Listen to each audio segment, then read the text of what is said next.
कभी ये सोचा है कि जब देवता भी असहाय हो जाते हैं तब ब्रह्मांड की रक्षा आखिर कौन करता है? आज हम एक ऐसी ही कहानी में गोता लगाएंगे, वीर भैरव की गाथा, जो शक्ति और शौर्य का एक अद्भुत प्रतीक है। तो ये वीर भैरव आखिर हैं कौन? जरा कल्पना कीजिए भगवान शिव के उस रूप की जिसमें उनका सारा क्रोध, सारी शक्ति और सारा तेज समाया हुआ है।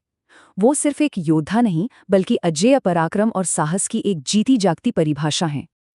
पर सवाल ये उठता है कि ऐसे प्रलयंकारी रूप को प्रकट होने की जरूरत ही क्यों पड़ी? आखिर ऐसी क्या मुसीबत आन पड़ी थी? यही सवाल हमें इस कहानी की गहराइयों में ले जाएगा। चलिए इस रहस्य से पर्दा उठाते हैं। तो कहानी शुरू होती है एक ऐसे अंधकार भरे समय से जब ब्रह्मांड का संतुलन, उसका बैलेंस पूरी तरह बिगड़ चुका था। देवता, जिन्हें धर्म का रक्षक माना जाता है, वो खुद ही हार की कगार पर खड़े थे। हुआ यूं कि असुरों की एक बहुत बड़ी सेना ने स्वर्ग पर ऐसा जबरदस्त हमला किया जैसा पहले कभी देखा ही नहीं गया था। उनका एक ही मकसद था, देवताओं को पूरी तरह से खत्म कर देना। और ये कोई मामूली लड़ाई नहीं थी। सोचिए, देवताओं के राजा इंद्र, अग्निदेव और वायुदेव जैसे महाशक्तिशाली योद्धा भी एक-एक करके हार रहे थे। जब रक्षक ही हारने लगे तो फिर बचाएगा कौन? हालत इतनी खराब थी कि अब खतरा सिर्फ स्वर्ग पर नहीं था, बल्कि पृथ्वी और पाताल लोक समेत पूरा का पूरा त्रिलोक असुरों के आतंक के साए में आ गया था।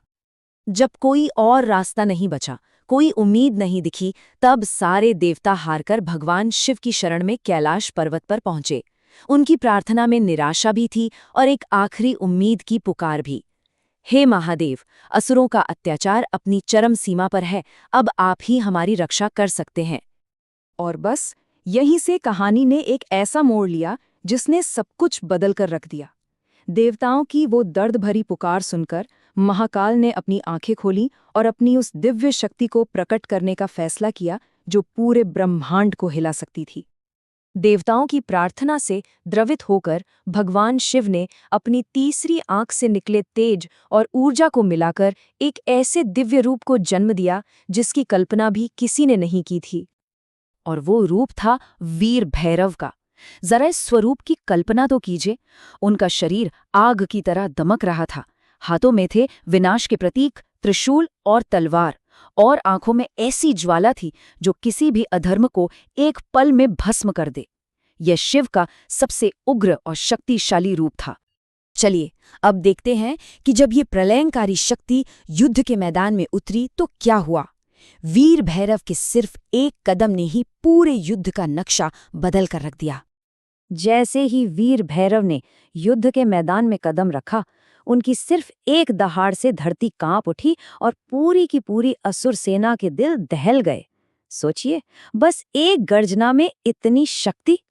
उनका असर इतना जबरदस्त था कि वो जिधर भी कदम बढ़ाते, असुरों की ताकत अपने आप खत्म होने लगती और उनके एक ही वार से हजारों लाखों राक्षस मारे जाते थे। मतलब अपने बेमिसाल शौर्य, कभी न हारने वाले साहस और शिव की असीम शक्ति के दम पर वीर भैरव ने अकेले ही उस युद्ध को जीत लिया जिसे सारे देवता मिलकर भी हार रहे थे। और इसका नतीजा क्या हुआ? देवताओं को एक शानदार जीत मिली और तीनों लोकों में एक बार फिर से शांति छा गई। ये सब मुमकिन हुआ तो सिर्फ और सिर्फ वीर भैरव की वजह से। लेकिन ये कहानी सिर्फ एक युद्ध जीतने की नहीं है। इसका असली मतलब, इसका असली महत्व तो अब शुरू होता है। आइए समझते हैं कि वीर भैरव की ये विरासत आज भी हम सब के लिए इतनी जरूरी क्यों है। मान्यता ये है कि वीर भैरव का स्वरूप हर तरह की नकारात्मक शक्ति से बचाता है। चाहे वो जीवन में आने वाला कोई संकट हो, मन के अंदर का डर हो, कोई दुश्मन हो या फिर रास्ते में आने वाली कोई भी रुकावट हो, वो हर बुराई के विनाशक हैं। और यही वजह है कि आज भी माना जाता है कि जो भी सच्चे मन से वीर भैरव का ध्यान करता है, उसे अपनी जिंदगी की हर जंग में बल, साहस, सुरक्षा और आखिर में जीत जरूर मिलती है। तो इस शक्तिशाली कहानी के बाद एक सवाल हम सबके लिए भी है। आज के इस मॉडर्न जमाने में हमारे अपने असुर या हमारे अपने डर क्या हैं, और उन पर विजय पाने का हमारे लिए क्या मतलब है? इस पर जरूर सोचिएगा।